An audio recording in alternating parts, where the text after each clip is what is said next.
एक बार भगवान श्री कृष्णचंद्र जो नित्य रास में गोपी जनों के पास नित्य रात्रि में रस विलास करते थे, आनंद मगन होकर जो जिस भावना से उपासना करता है ठाकुर जी वैसे सुख देते।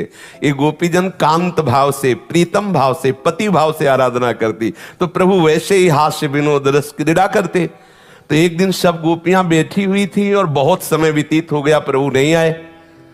तो फिर इसके बाद जब प्रभु आए तो गोपीजनों ने पूछा, आज बहुत विलंब हुआ सरकार।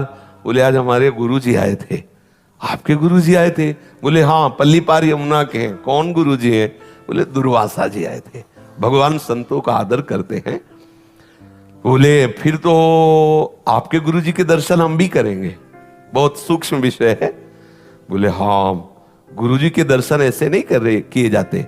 अगर गुरुजनों के पास जाया जाए तो शास्त्र में भी आता है, भले वो आप दूब लेके जाइए, दूब अंकुर, कोई पत्र, कोई फल, कोई पुष्प, लेकिन खाली हाथ गुरुदेव के चरणों के समीप ना जाए, ऐसा शास्त्र आज्ञा करता है। गोपीजनों ने कहा, हम पत्र पुष्प फल क्यों ले जाएंगे, हम तो बढ़िया ले जाएंगे, गुलाब जामुन, पुआ, खीर, पूड़ी, अभी हम सब मिलकर तैयार किए।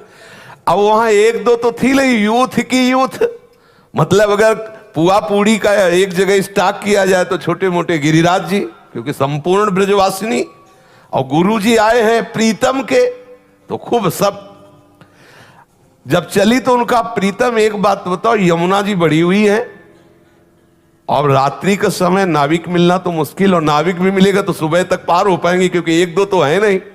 तो उनका यमुना जी से कहना, यदि श्री कृष्ण अखंड बाल ब्रह्मचारी हैं तो मार्ग दे दो। हंसी, क्योंकि सबको पता है कि कैसे हास्य विनोद करते, कैसे अटखेलिया करते। गई यमुना जी से कहा कि यदि मेरे प्रीतम श्री कृष्ण अखंड बाल ब्रह्मचारी तो मार्ग दे दो। यमुना जी हट गई, पूरा थल की तरह जल एकदम हटकर सूख गया और निकल गए। आश्चर्य हुआ कि भगवान कैसी बात कर रहे हैं।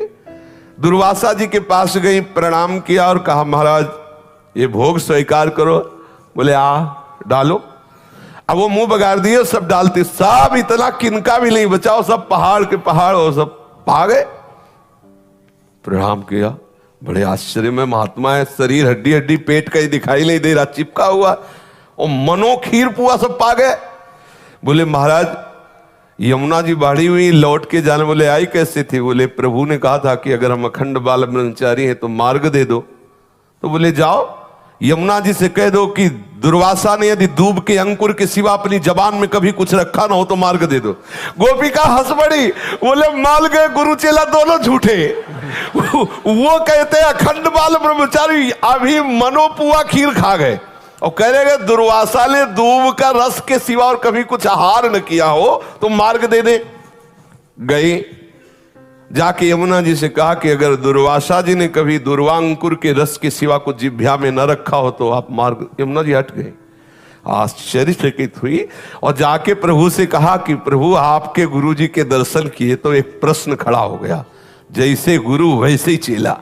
तो प्रभु ने कहा, ऐसा क्या? अब बोले, बाहु प्रसार परिरम्य कराल को जो रास में वर्णन है, कौन सा ऐसा रस क्रीड़ा है जो आप ना खेलते हो? स्पर्श करना, आलिंगन, चुम्बन, परिरंभन आदि सब। फिर आप ब्रह्मचारी कैसे? ब्रह्मचर्य का तो बिल्कुल अलग स्वरूप होता है। और हमारे सामने पुआ पकौड़ा, खीर और सब रसमलाई सब पा गए, और कहते दुर्वांकुर के सिवा जिह्वा में कुछ न रखा हो।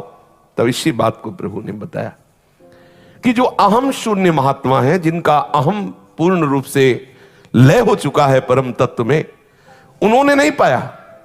तुम्हारी इच्छा थी, तुमने उनको ऐसे डाल, तो पूरे सृष्टि के मुख में जैसे जा रहा है ऐसे उनके मुख में जा रहा है।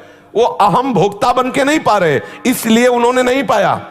आपकी दृष्टि में पवाया गया, आपकी दृष्टि में वो पाए, लेकिन स्वयं ना उनकी इच्छा है ना वो भोक्ता है, इसलिए उन्होंने नहीं। इसलिए उनका वचन सत्य है, स्वयं में कभी आहार रूप से स्वीकार करते हैं तो केवल दूब का अंकुर, और हम स्वप्रतिबिंब विभ्रमा, जैसे छोटा सा बालक अपने प्रतिबिंब के साथ खेले, ऐसे गोपियों के आत्मा रूप में, उनके पतियों के आत्मा रूप में, और चराचर जगत के रूप में जो परम तत्व विराजमान है, वही श्री कृष्ण स्वरूप से क्रीड़ा कर रहा है। वो अपने आप से अपने आप में खेल रहे, इसलिए अखंड ब्रह्मचारी है। स्वप्रतिबिंब विभ्रमा, जैसे छोटा सा बालक कांच के मंदिर में अपने ही प्रतिबिंब से खेलता है, ऐसे गोपी नाम च तत्पति नाम सर्वेशाम में उच्च। गोपियों के पति और सब चराचर जगत की जो आत्मा है वही अपने आप में खेल रहा है, इसलिए अखंड ब्रह्मचारी। तो हमको अपने कर्मों का फल इसलिए भोगना पड़ता है कि हम अपने कर्म मानते हैं और हम स्वयं अहम से एक शरीर में सीमित हो गए हैं, इसलिए भोक्ता बनना ही पड़ेगा, जबरदस्ती बनना पड़ेगा। यदि आप कर्ता बनेंगे और आप कुछ ना बनो तो देखते रहो जो कुछ हो रहा है, आप जीवन मुक्त हो जाओगे।